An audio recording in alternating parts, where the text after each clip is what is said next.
Rishikesh Advanced Pain Clinic, Noppimayam Surgery Duram. For appointments 9155 15563.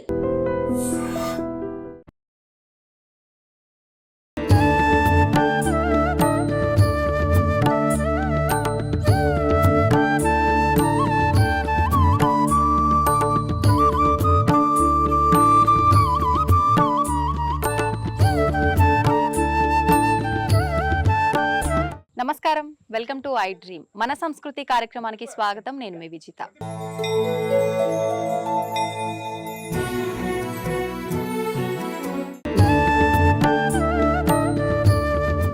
ఇక్కడ క్షేత్రంలోకి అమ్మవారి దర్శనం కోసం వచ్చేంత వరకే జీవుడు సతమతం అవుతూ కష్టాలు, దుఃఖాలు, బాధలు సతమతం అవుతూ ఉండాల్సిన అవసరం ఉండొచ్చు.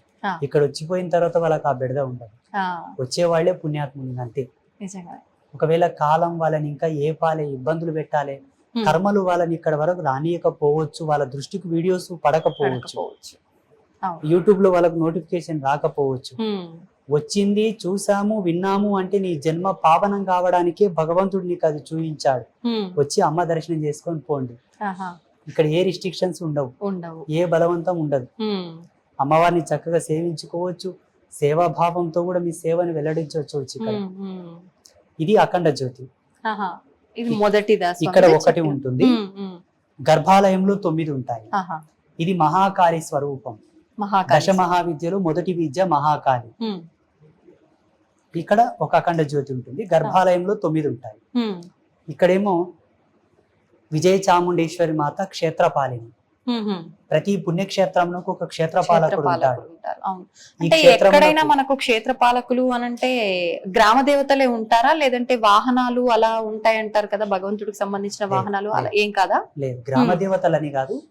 మనకు శివుని ఆలయాలకు క్షేత్రపాలకుడిగా కాలభైరవ స్వామి, చండేశ్వరుడు, ఇకపోతే హనుమంతుడు కూడా ఉంటుంటాడు కొన్ని దేవాలయాల్లో. వైష్ణవాలయాలకు చాలా వరకు హనుమంతుడు, గరుత్మంతుడు, ఇంకా కొంతమంది ప్రసిద్ధాత్మకమైన దేవాలయాల్లో దేవుళ్ళు ఉంటారు. ఇక్కడ జగదంబకు క్షేత్రపాలినిగా విజయ చాముండేశ్వరి మాత ఇలాగే ఉండాలని అమ్మ చెప్పిన పద్ధతితోనే ఆమెను స్థాపన చేసి అలా పెట్టడం జరిగింది. అమ్మవారి ఆజ్ఞ ప్రకారమే విజయ చాముండేశ్వరి అమ్మవారు. ఇక్కడ మహారుద్రశూలం. ఇది అన్నిటికన్నా అద్భుతం అమ్మ. అసలు జన్మ పరిపూర్ణమై పావనం అవుటకు ఇది ఒక ముక్తి, ఒక ధర్మం. ఇది కూడా చాలా వైజ్ఞానికమైన మూలకాలతో నిర్మాణమైనది. సైంటిఫికల్ ఇన్స్ట్రుమెంట్స్ చాలా ఉన్నాయి. సప్తధాతువులతో 7 రకముల లోహములను కరగబోసి ఒక పుణ్య గడియల యందు వీటిని నిర్మాణం చేయించి మంచి సలగ్నం నందే వీటిని ప్రతిష్ఠ చేసి, అది కూడా శ్రీకూర్మం పైన, అంటే తాబేలు పైన, శ్రీకూర్మం పైన మధ్యలోనే దీని ఒక నిర్దిష్టమైన ప్రామాణిక సూత్రాన్ని అనుసరించి స్థాపన చేయడం. అమ్మవారి యొక్క వీపున ఉంటుంది, ముగ్గురమ్మల యొక్క ముందల ఉంటుంది. ముగ్గురమ్మలకు సమ్ముఖంగా ఇక్కడ ఫోటోలు ఇవన్నీ ఏంటి? ఎవరికి ఏ సమస్య వచ్చినా, ఏ కష్టం వచ్చినా వాళ్ళ ఫోటో ఇక్కడ పెట్టి అమ్మవారికి నమస్కారం చేసుకొని గోపేడతో చేసిన దీపాలు వెలిగించి పసుపు బండారు చల్లుతూ ప్రదక్షిణ చేసి సాష్టాంగ నమస్కారం చెప్పి వెళ్తే ఒక మాసకాలం అమ్మ పాదాల దగ్గర ఈ ఫోటోలు ఉంటాయి.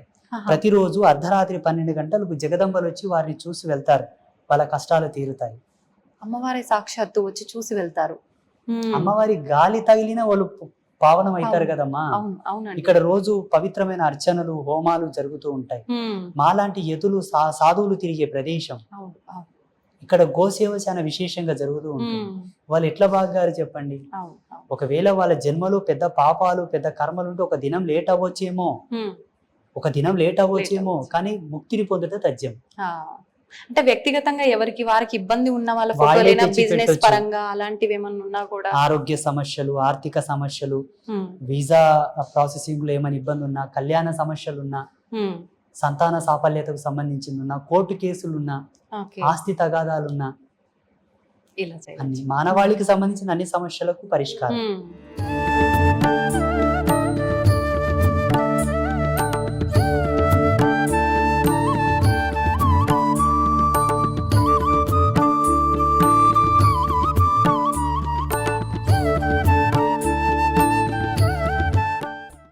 ఇప్పుడు ఇంతకుముందు బయట మనం అఖండ జ్యోతి చెప్పుకున్నాం కదా, మహాకాళి స్వరూపం. ఇక్కడ 9 అఖండ జ్యోతులు ఉంటాయి. అక్కడ ఒక అఖండ జ్యోతి, ఇక్కడ 9, మొత్తం 10. దశమహావిద్యలు లైవ్లో ఉంటారు ఇక్కడ. ఒక విగ్రహం రూపంలో లేకపోతే ఒక యంత్ర రూపంలో కాకుండా లైవ్లో వాళ్ళు వెలుగుతూ లోకానికి వెలుగునిస్తున్నారు ఇక్కడ నుంచి. అంటే ఒకే ప్రమిదలో మనం 9 దీపాలు వెలిగించాలా స్వామిజీ?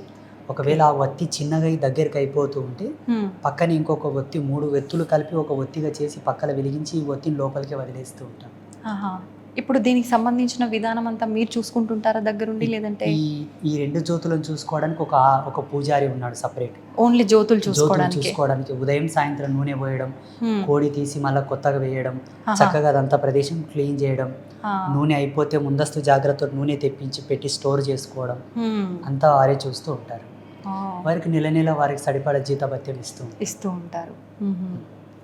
ఇక్కడ జగత్ కళ్యాణకర్తలైనటువంటి ముగ్గురమ్మలు, ఈ బ్రహ్మాండానికి మూలం ఈ ముగ్గురే తల్లి. స్వామీజీ, నాదొక డౌటు. ఇప్పుడు అమ్మవారి శరీర భాగం అంతా ఒకలాగా, తలలు మాత్రం ముఖాలు 3 ఉన్నాయి. నేను ఎప్పుడు చూడలేదు ఇలా, ఎందుకని ఇలా? మధ్యలో ఉన్నమ్మ మహాకాళి, నల్ల ముఖంతో. అవునండి. ఇక్కడ పసుపు వర్ణంతో ఉన్నమ్మ వారు లక్ష్మి, ఎరుపు వర్ణంతో ఉన్నమ్మ వారు సరస్వతి. ఆ జగదంబలు ముగ్గురుగా ఉండి ఒకే బాడీతో ఉంటారు. వాళ్ళకు స్తనములు కూడా 2 ఉంటాయి. ఒక స్త్రీమూర్తికి 2 స్తనములు ఎలాగో వాళ్ళకి 2 స్తనములు ఉంటాయి. 2 స్తనములు ఏకనాభితో, అంటే ఒకే బొడ్డు 2 స్తనములతో ఉన్న తల్లులు ఈ ముగ్గురు ఒకే శరీరంలో ఉండుట ఇది ఫస్ట్ పుణ్యక్షేత్రం. అవును, ప్రపంచవ్యాప్తంగా ఇదే మొదటి పుణ్యక్షేత్రం. ఇది ఇప్పుడు మీకు ఇది కూడా అమ్మవారి ఆజ్ఞ ప్రకారమేనా ఇలా? నేను సంవత్సరం పాటు తపస్సులో కూర్చున్నాను ధ్యానంలో. అసలు ఋషి పరంపర ఎలా ఉంటుందమ్మా? ఋషి ఒక వ్యక్తి చెక్కిన శిలలకు పూజలు చేయడు. ఋషి జటాజూటముతో ఉండే ఋషి.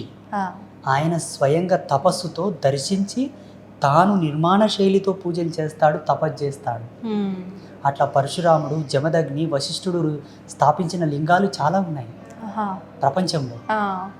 అలా జగదంబను నా జ్ఞానాత్మకంగా భావాత్మకంగా నేను ధ్యానంలో దర్శించాను. ఇలా 52 రకాల మన్నులు 52 రకాల మన్నులు 52 రకాల ప్లేసెస్ నుంచి తీసుకురావాలి.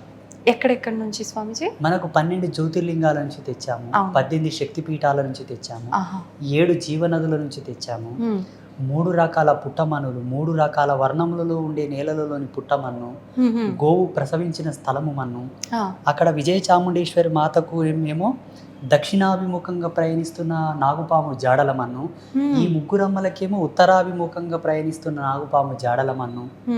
అలాగే తులసి కోట దగ్గరి మన్ను, కొన్ని సంవత్సరాల ఆయుష్తో ఉన్న మర్రి చెట్టు దగ్గరి మన్ను, రావి చెట్టు దగ్గరి మన్ను, ఆగమశాస్త్ర పండితుల వాకిలి మన్ను, నెమలి గుడ్లు పెట్టిన స్థలము మన్ను. ఇట్లా రకరకాలుగా 52 రకాల మన్నులను ఒకే ముహూర్తంలో తీసుకురావాలి. వామ్మో, ఎలా సాధ్యపడుతుంది ఇదంతా? జగదంబ తన దూతలను పంపించి తెప్పించింది. నేనైతే చేయలేదు. నేను నిమిత్త మాత్రుని, మానవుని. మీలో సామాజిక జ్ఞానం ఉంది, నాలో ఆధ్యాత్మిక జ్ఞానం ఉంది. అది నేను తపస్సు చేశాను కాబట్టి. The concept is very powerful and very different in the world. అవును. ఆధ్యాత్మిక వారసత్వ సంపదలోనే ఇది ఒక విచిత్రం, నిజంగానే విచిత్రం. నేను అంటే ఇలా ఈ 52 రకాల మన్నులను ఒక చేత పోగు చేసి వాటన్నిటిని సప్త జీవనది జలాలతో కలిపి అందులో గోపేడ పంచగవ్యములు వేసి వాటన్నిటిని మంచిగా లేపనం చేసి క్రమబద్ధీకరించి అమ్మవారిని స్థాపిస్తూ ఉంటే పీఠం కింద షడాధార ప్రతిష్ఠ ఉంటుంది. షడాధార ప్రతిష్ఠ అంటే అది ఒక ఆగమ శాస్త్ర పద్ధతిలో మనలో 6 చక్రాలు ఉంటాయి కదమ్మా. మన దేహం యొక్క నిర్మాణ శైలిని అనుసరించి షడాధార ప్రతిష్ఠ అంటే ఒక్కొక్క కుంభము, నపుంసక శిల మీద ఒక పద్మం మీద ఒక కుంభం, ఆ కుంభంలో కొన్ని యంత్రాలు, కొన్ని మణులు, మాణిక్యాలు, కొన్ని యంత్రాలు, అట్లా 7 కుంభముల మీద యోగనాళి మీద అమ్మవారు కూర్చొని ఉన్నది ఇప్పుడు. అట్లా అమ్మవారిని ఆ మట్టి చేత నిర్మాణం చేస్తూ ఉంటే 1 గంట 45 నిమిషాలు కనురెప్ప కొట్టకుండా అట్లా నిర్మాణం చేయాలి. కనురెప్ప కొట్టావా దైవత్వం వెళ్ళిపోతుంది. It's very depth signalisation system ఇది. ఇది ఒక విద్వత్తుతో కూడుకున్నటువంటి సిగ్నలైజేషన్ సిస్టమ్ ఇది. ఆ కనెక్షన్స్ ఉండాలని, ఇక్కడ దైవత్వం ఉండాలని. 1 గంట 45 నిమిషాలు అంటే ఒక ప్రామాణికమైన ముహూర్త సమయం అది, దైవ ముహూర్త సమయం అది. ఆ సమయం నందు ముగ్గురమ్మలు రెడీ చేశారు మొత్తం పుట్టమన్ని, అంత మన్నుతోటే టోటల్.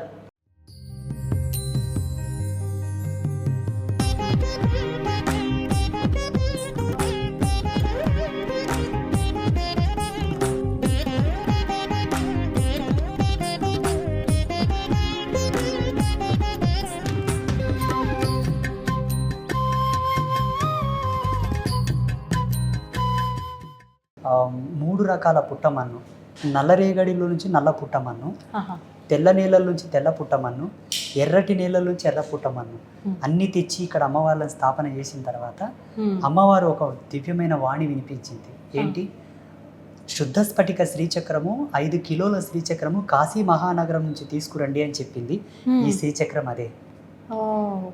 ఈ శ్రీచక్రం, ఈ శివలింగం కూడా అక్కడి నుంచే తీసుకొచ్చాము. ఈ సాలగ్రామాలు కూడా అక్కడి నుంచే తీసుకొచ్చాము, కాశీనగరం నుంచి. గురుగారు, ఇప్పుడు ఇవి నాలుగు రకాలుగా ఉన్నాయి కదా, ఏది అనుకోవాలి? స్ఫటిక సాలగ్రామం ఇవి నాలుగు వర్ణాలతో ఉండడానికి కూడా అమ్మవారి యొక్క పారదర్శకమైన సూత్రం ఉన్నది.